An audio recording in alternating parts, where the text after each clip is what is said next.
So imagine trying to sell everyday goods to nearly a billion people. Right, which is no small task. Yeah, exactly. And we aren't talking about, the ultra-wealthy demographic in metro high-rises either. No, definitely not. We are really looking at the vast sort of aspirational middle and lower middle income households, the ones spread across tier 2 and tier 3 cities. Right, the real core of the consumer base. Exactly. These are families operating with strict monthly budgets, They demand quality, but they need to make every single rupee count. Absolutely. And building a retail empire on the foundation of those everyday essentials is, well, it's one of the most complex puzzles in the consumer sector today. But without a doubt, the structural dynamics of that specific demographic are just fascinating. Yeah. Yeah, because you have an enormous population experiencing this steady rise in disposable income, right? Uh-huh.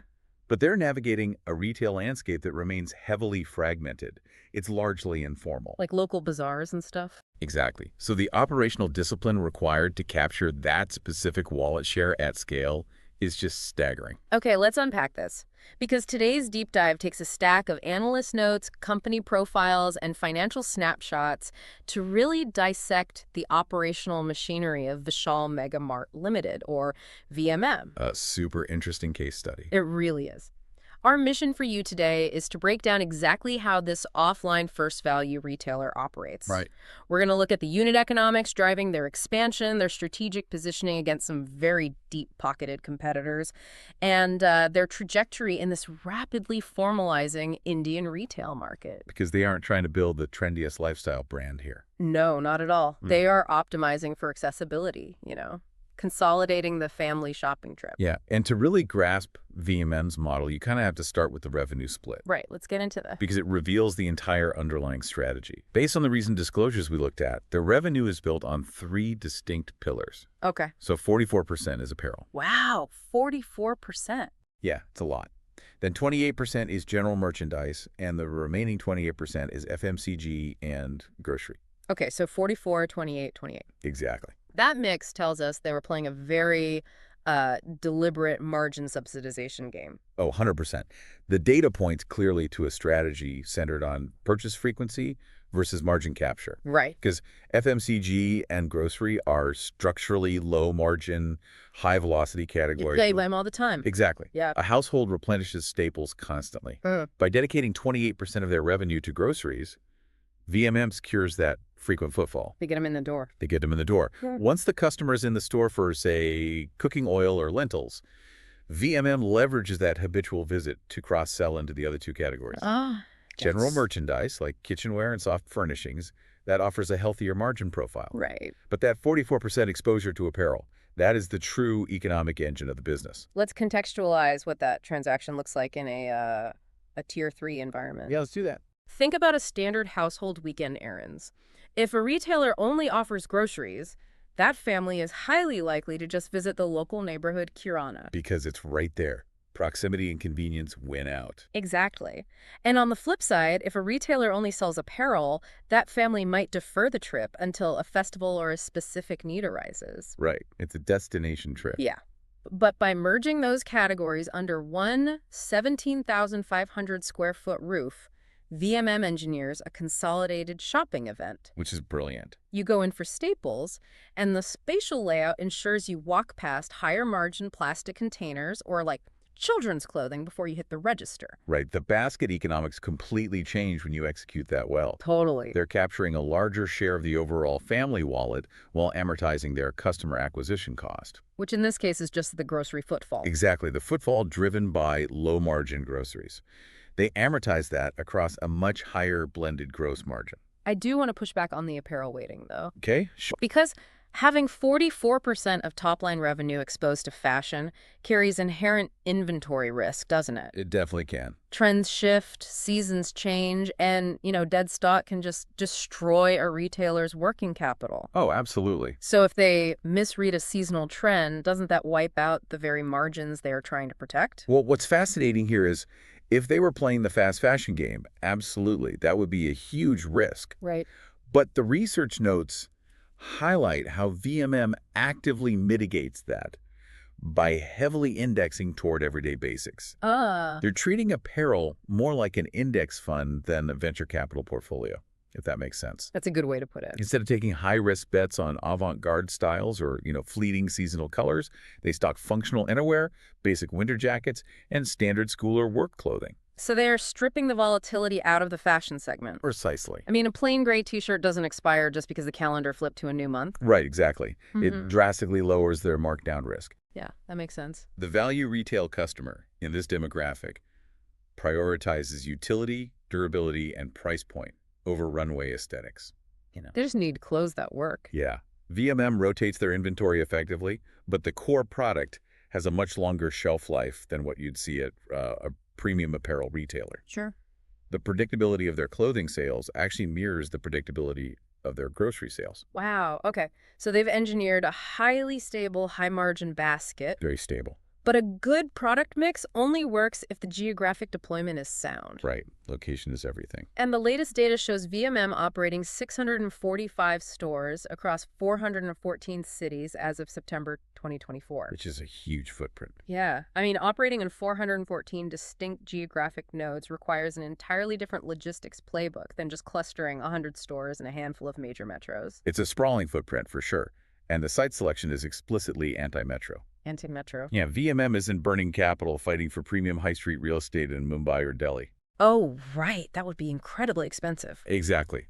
Their entire network density is built around Tier 2, Tier 3, and peri-urban clusters. Okay. When they do enter a Tier 1 market, the strategy is typically to secure peripheral locations where the rent-to-revenue ratio remains highly favorable. So they're essentially setting up shop right at the intersection of rising aspirations and underserved retail infrastructure. That's exactly where they live. And the addressable market they are targeting is cited at an estimated 70 trillion rupees. Yeah. Which is encompassing roughly 66% of Indian households. That's about 225 million households, yeah. So what does this all mean for someone looking at the macro picture here? Well, the scale is immense, obviously. Yeah. But it's critical to understand that this 70 trillion rupee figure isn't newly minted consumer spending. What do you mean? It represents existing consumption that is currently fractured across an unorganized ecosystem. The structural growth thesis for VMM isn't just about rising incomes. It's about the decades-long share shift from informal neighborhood bazaars to organized chain store formats. Right. If you look at a typical Tier 3 city's retail ecosystem, it's heavily fragmented. Very. You have independent clothing shops, disparate household goods vendors, and standard kiranas. Yeah, they're all separate. When VMM drops a modernized, air-conditioned 17,500 square foot box into that catchment area, it aggressively disrupts those legacy shopping patterns. Oh, completely. I mean, the value proposition of navigating wide aisles with a shopping cart rather than visiting 5 different specialized non-AC vendors is a powerful draw. As long as the pricing remains competitive, yeah. Exactly, provided the price is right. And VMM maintains that price parity or even undercuts the informal market purely through procurement scale. Because they're buying for 645 stars. Exactly. Furthermore, the broader macro environment is acting as a tailwind here. Urbanization is creating denser consumer pockets that make these large store formats viable. Simultaneously, the formalization of the economy, driven heavily by GST implementation and digital compliance, disproportionately benefits organized players. How so? Well, VMM has the corporate infrastructure to manage complex tax and supply chain compliance efficiently, right? Yeah, that makes sense. Whereas informal sellers relying on cash transactions face increasing friction. There is an obvious question that arises when we talk about this aggressive physical expansion, though. What's that? We are constantly analyzing the shift toward digital consumption in these deep dives. Oh, sure. E-commerce. Yeah. Why isn't a 17,500 square foot retail box in a Tier 3 city vulnerable to being cannibalized by e-commerce or quick commerce? It's a fair question. The sources address this dynamic directly, actually. They position e-commerce as complementary rather than substitutive for this specific consumer cohort and product mix. Complementary? Yeah. The barrier for pure-play e-commerce here really comes down to unit economics and consumer psychology. Right, because the AOV, the average order value, is just too low to support the logistic. If a customer is buying a basic t-shirt for a couple of hundred rupees, Layering a delivery fee onto that transaction destroys the value proposition for the buyer. It ruins it. And if the platform absorbs the shipping cost, it destroys the unit economics for the retailer. That's the math. You can't escape it. Yeah. And beyond the logistics costs, the physical inspection of the product remains a critical step in the purchasing journey for value-conscious households. Oh, especially for unbranded items. Particularly for unbranded or store-branded apparel and general merchandise, exactly. They need to assess the fabric quality and the durability of household goods firsthand. They want to touch and feel it. Right. While quick commerce is aggressively taking share in urban convenience grocery, the consolidated, budget-optimized family basket is still most efficiently delivered through a localized physical box. Which means the real battleground isn't online, it's on the ground. It's physical. And VMM is operating in an arena with some exceptionally well-capitalized peers. To put it mildly, yeah. The Indian value retail market is undergoing this slow consolidation, and the competitive landscape is intense. Very intense. Looking at the peer set from the research notes, VMM reported revenue around 8,912 crore rupees during the IPO era comparison period. Right. But they are up against DMart, citing 15,598 crore rupees, and Reliance Retail's value formats, operating at a staggering 18,040 crore rupees. Those are giant numbers. Yeah. You also have Trent, primarily driven by Zudio, coming in at 3,490 crore rupees, but scaling very aggressively. It's a fascinating strategic map, though. Why is that? Because VMM is actively choosing to occupy a highly specific middle ground. Okay, break that down for me. So, DMart dominates the grocery-led value segment, right? Right. Their operational efficiency and everyday low pricing on FMCG make them formidable and staple. Yeah, they own that space. Then you have Reliance Retail, which leverages overwhelming omni-channel scale and deep pockets across all categories. Right. And Trent's Zudio brand is capturing the fashion-led value retail space, optimizing for affordable, trend-driven apparel. Okay, right. So if DMart is the optimized pantry and Zudio is the budget-friendly closet, VMM is positioning itself as the hybrid. Exactly. They are less exposed to the razor-thin margins of grocery than DMart, allowing them to extract better overall yield from their apparel. Yep. But they are less reliant on pure fashion footfall than Trent, allowing them to capture the high-frequency shopper who just needs household staples. That hybrid positioning allows them to offer the complete basket. Right. However, it also means they face structural pressure from multiple flanks. Because they're fighting everyone. Exactly. Yeah. Buyer power in this segment is exceptionally high. The consumer is highly price sensitive, switching costs are virtually zero, and awareness of local pricing is acute. Yeah, they know exactly what rice costs down the street. Right. If a competitor drops the price of a staple commodity, the local shopper will literally cross the street to capture that margin. Conversely, supplier power is relatively constrained because VMM brings the distribution volume. Right. 645 stores is a lot of leverage. With that many stores, their procurement leverage is significant, particularly in apparel where they can easily pivot between different textile manufacturers to optimize costs. And if we connect this to the bigger picture, the real defense mechanism for VMM against new entrants isn't a proprietary algorithm or a sleek digital interface. No. No.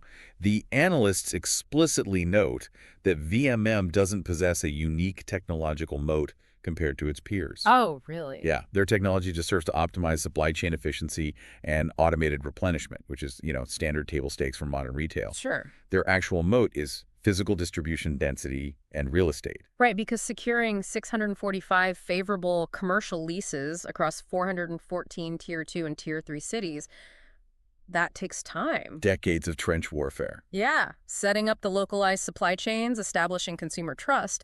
A well-funded startup can't just digitally disrupt that footprint. The capital expenditure and time required to replicate that physical network is a huge deterrent. Yeah, you can't just code that into existence. Exactly. But holding the real estate is only half the equation. Okay, what's the other half? To survive the pricing pressure from DMart and the scale of Reliance, VMM relies on a very specific margin engine within those stores. Ah. Which brings us to their private label strategy. Yes, the private label penetration is arguably the most critical data point in their operational model. It really is.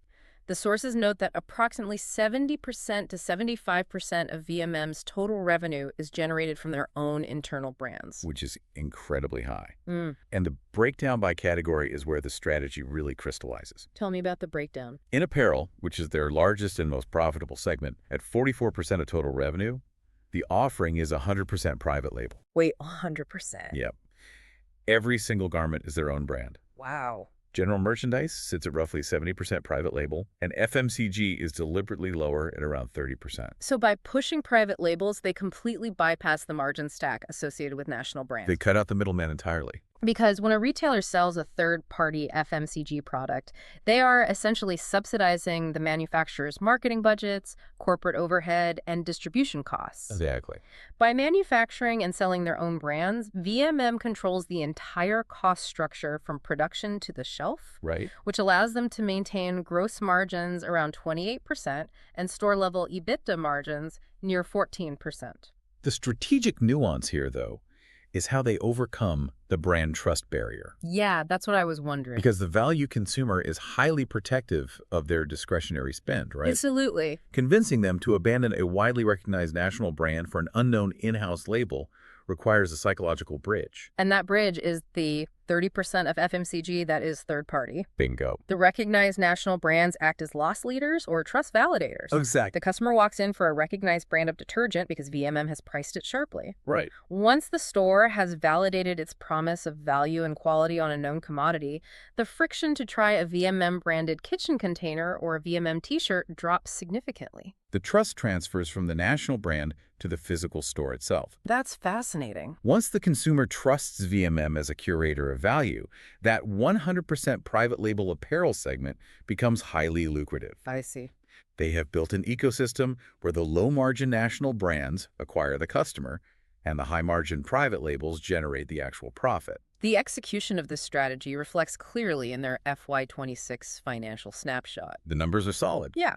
They reported revenue of 12,906 crore rupees, representing a 20.43% year-over-year growth rate. Which is very healthy. And net profit came in at 839 crore rupees. Right. But the balance sheet structure is what really stands out for a retailer expanding at this velocity. The leverage profile is exceptionally lean. Yeah, gross debt is cited at approximately 1,870 crore rupees. Mm-hmm. However, they carry cash and short-term investments of around 1,350 crore rupees, resulting in a net debt position of roughly 520 crore rupees. Which is nothing at their scale. Yeah, that translates to a debt-to-equity ratio of just 27.1%.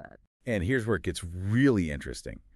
For a brick-and-mortar retailer operating over 600 large-format stores, that lack of long-term debt burden removes a significant layer of structural risk. Oh, completely. And the underlying mechanics of their cash-and-carry model make this possible. Right.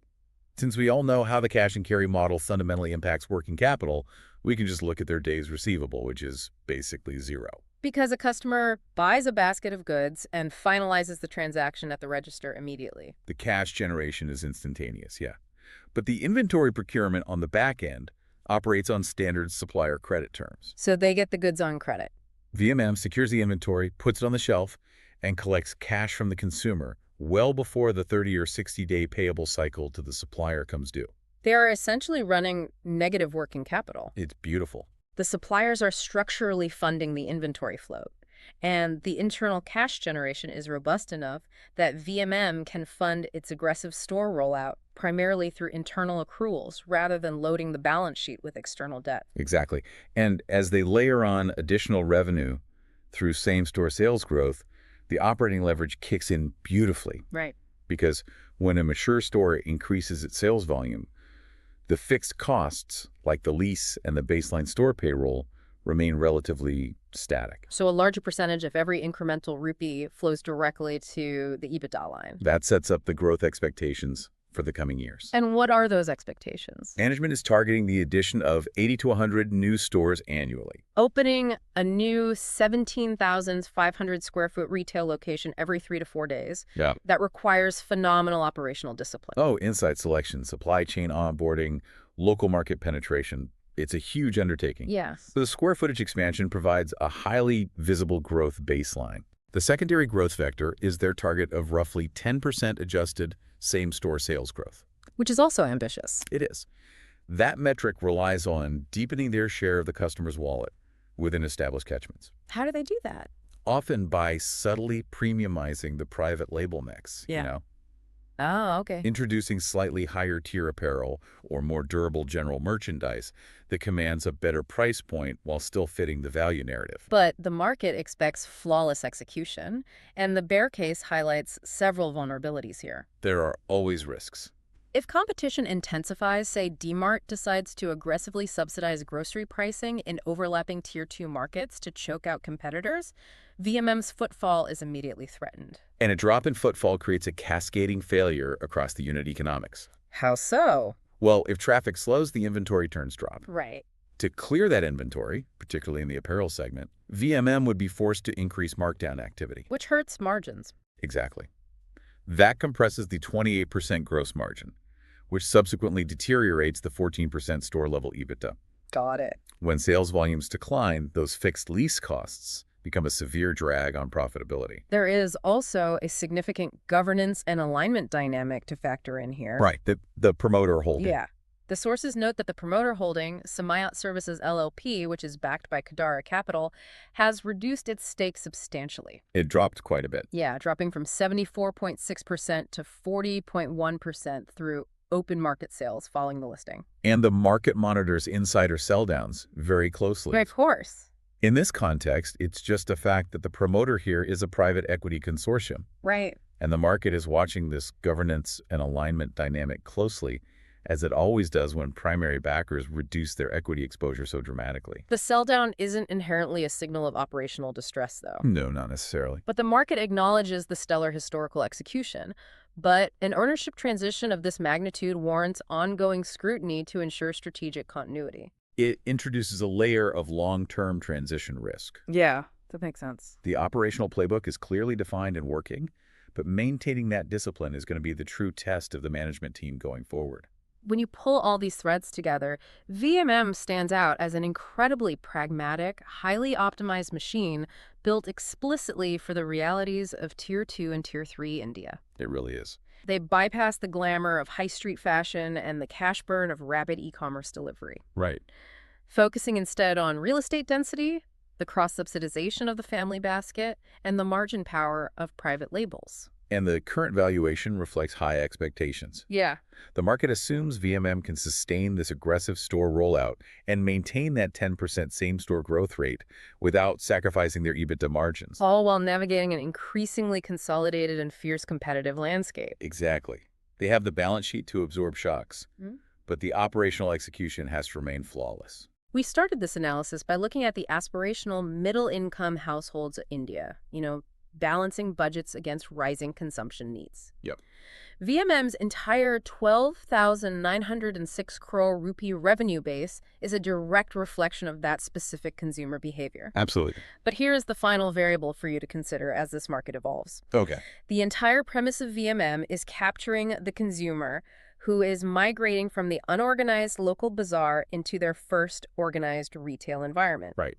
As India's macroeconomic growth continues, and as that exact same Tier 3 consumer experiences compounded wage growth over the next decade, consumer behaviors will shift again. They always do. So will those households reward VMM with immense loyalty and take the brand with them as they trade up? Or is value retail merely a stepping stone? That is the big question. The ultimate question for VMM is whether a brand built on strict utility and cost efficiency can successfully evolve to retain a consumer who eventually has the discretionary income to prioritize premium experiences over pure price point. It is the classic innovator's dilemma applied to retail demographics, and how they navigate that graduation risk will really define their next decade. Thank you for joining us on this deep dive. Keep examining the operational realities behind the businesses you see every day, and we'll catch you on the next one.